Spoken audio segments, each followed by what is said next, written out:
62,000 miles. Let's go. 5 stamps in the book. Nice. Start me a bit.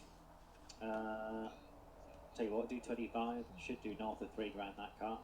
With those miles in history, 25. Prof. 20 miles, but 2 miles, but everything else, 2,000 miles, but 20 miles, but 25. Sold. 6. 7. 20. I'm out. 27, yes or no, at 27. 10. Too slow online, you had a bit of time there.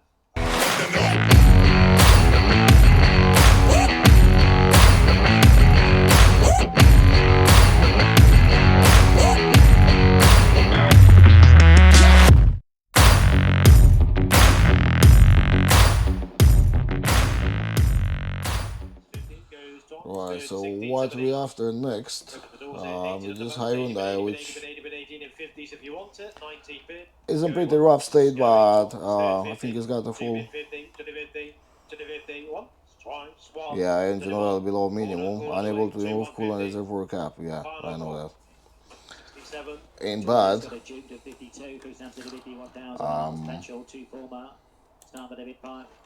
This one says retail is 4995. Cap clean, let's say cap average to 875 is a grade 4, but it's got quite a lot of, might have a lot of painting and dents and stuff like that. So let's see how much this one can go in retail.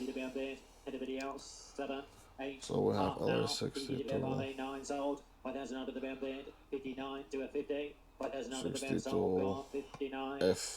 FVY, and we have 67,000 miles. So as you can see, the retail value is 4763. Yeah, Manheim says that the retail value is 4995, which is wrong. You know, that's why it's always good to check these prices yourself, not trust the Manheim, because we experienced once and the car was like 500 pounds less than they initially said on this evaluation of them, you know. So let's see this one. We have retail check. Come on. Right, so he's got two previous owners, two owners, is one previous. All checks passed, yeah. We have an MOT due next month. Yeah, we'll see. It's still a lot until we get to this one. This is like, what is this? 1103. So now I'm like, wow, it's like 70 cars left till we get there. Well, let's see later on. We're back in Wimbledon today to Manheim.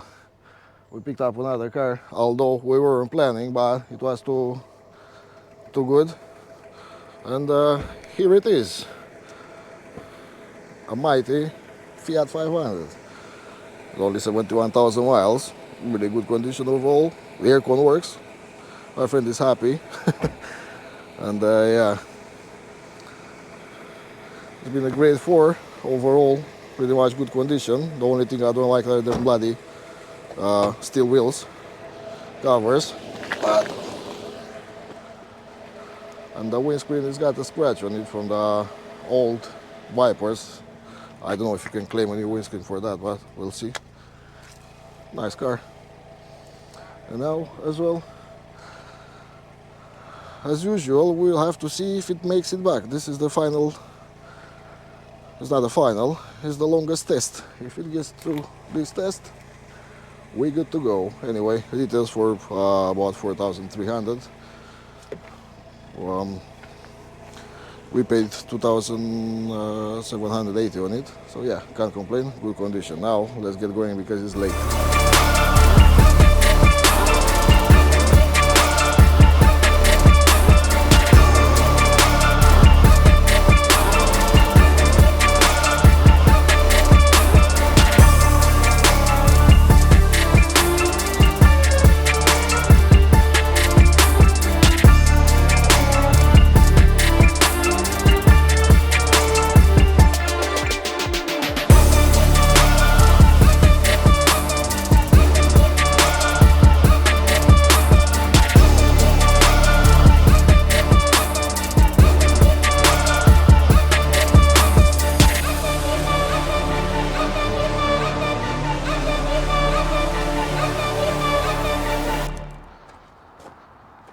So we made it back. Luckily, I mean, it's nothing wrong with the car. It made it back. It's been left with petrol. He's gonna use it for a couple of days because he's super duper high-end luxury. Sadly, Leon decided to pack up last night, so he's gonna use the small one for a couple of days. And now I have to do something. If you remember, a couple of videos ago, I painted this myself. And as you remember, in that day, right after I finished, this happened. Isn't it lovely when you just did a paint job and the rain is coming over? Yeah. Luckily I had this thing. Alright, so now I'll have to redo it again. So I'll have to sand everything down back again, paint it, and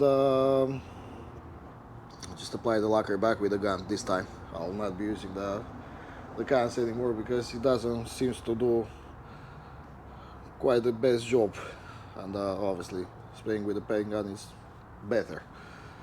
Yeah, I don't know what happened yesterday. I just wanted to take it out and take other set of pictures and make a video, but after I washed it, I did notice this, all the lacquer becoming like this.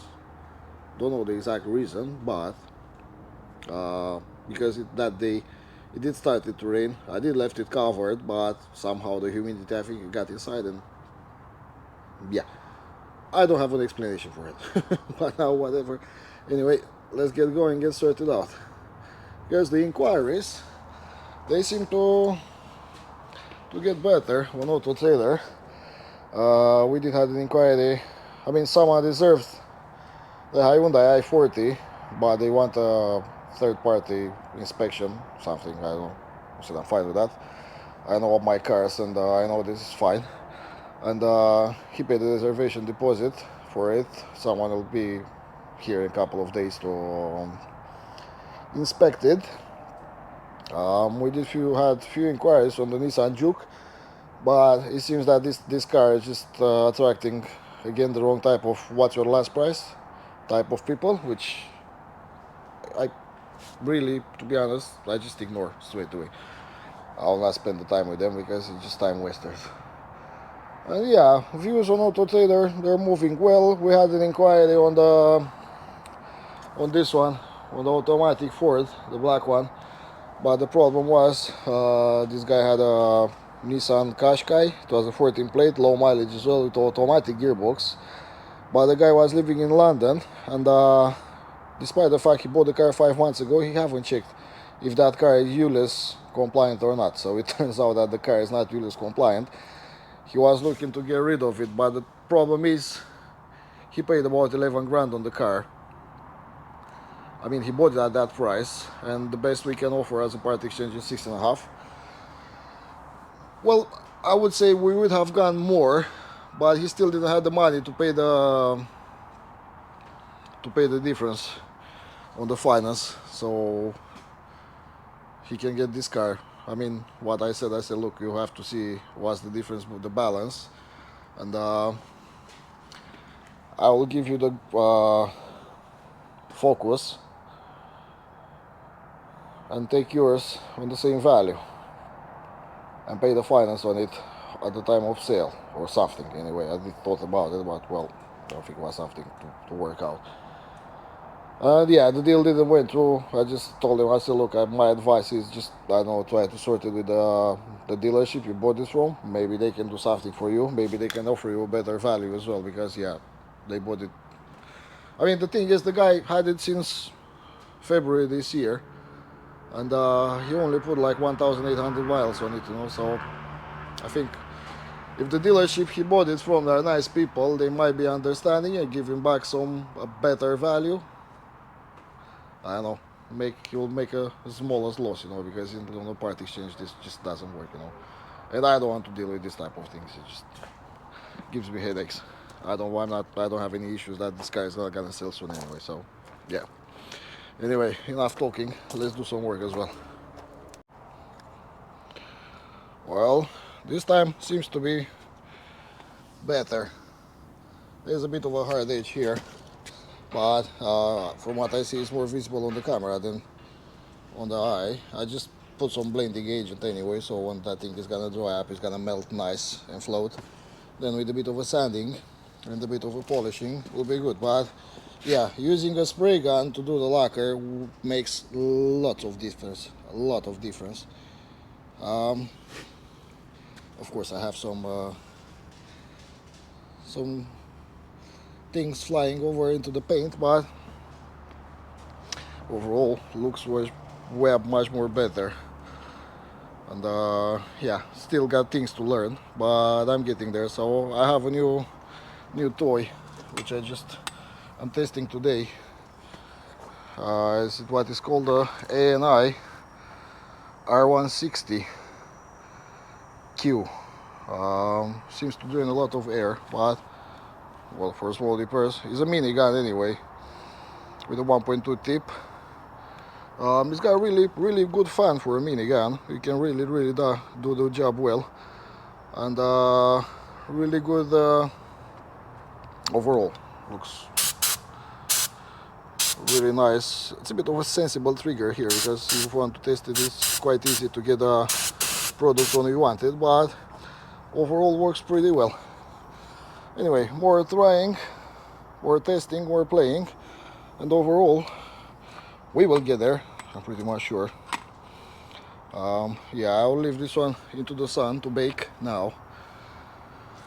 For the lacquer to fully cure, I'll leave it till tomorrow. Then I'll just go back again. Obviously I have a bit of a knowledge pill on it. I don't know exactly how to do the guns properly, not to get orange peel. I managed to do it with the yellow soles,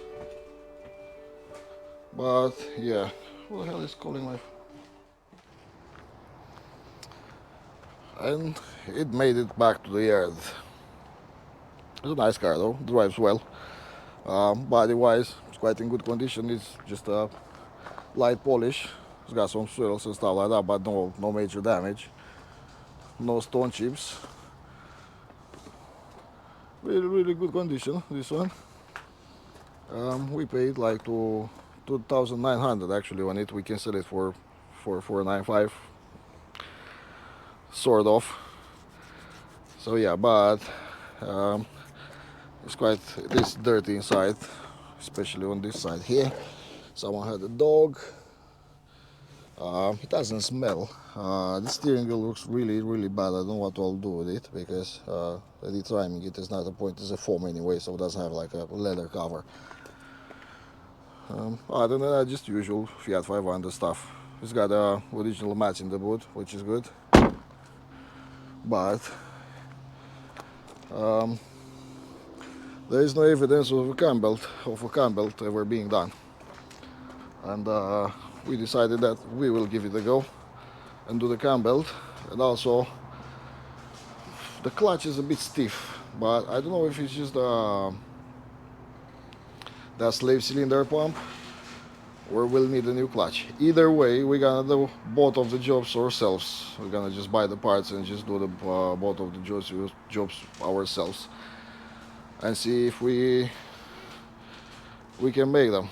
Will be a challenge, because to be honest, lately it's not about the cost with the mechanics, but it's about the time and stuff like that. So yeah, we don't have too much to do anyway, so I'll get back with updates on this one. Alright, so we finally done for today as well. Oof, it's so hot. I know I shouldn't be complaining about being too hot, but it's too hot, yeah? It's too hot. I've been sweating like a bloody horse all day long, yeah? Don't enjoy it. I like when it's sunny, but not when it's really hot, too hot. Anyway, enough complaining now. So the little Peugeot, the little Fiat, seems to be a really good car though, overall. I just give it a wash. Body wise, it's just really good condition, so I just leave it as it is. I can see a bit of a fading here, especially, and there's a scratch here, but I think I'll just go with a bit of a on spot polishing, not all over the car. The interior came out clean, really clean, the seats and everything. Carpet here, spot on, really clean as well. Back seats as well, weren't that bad anyway.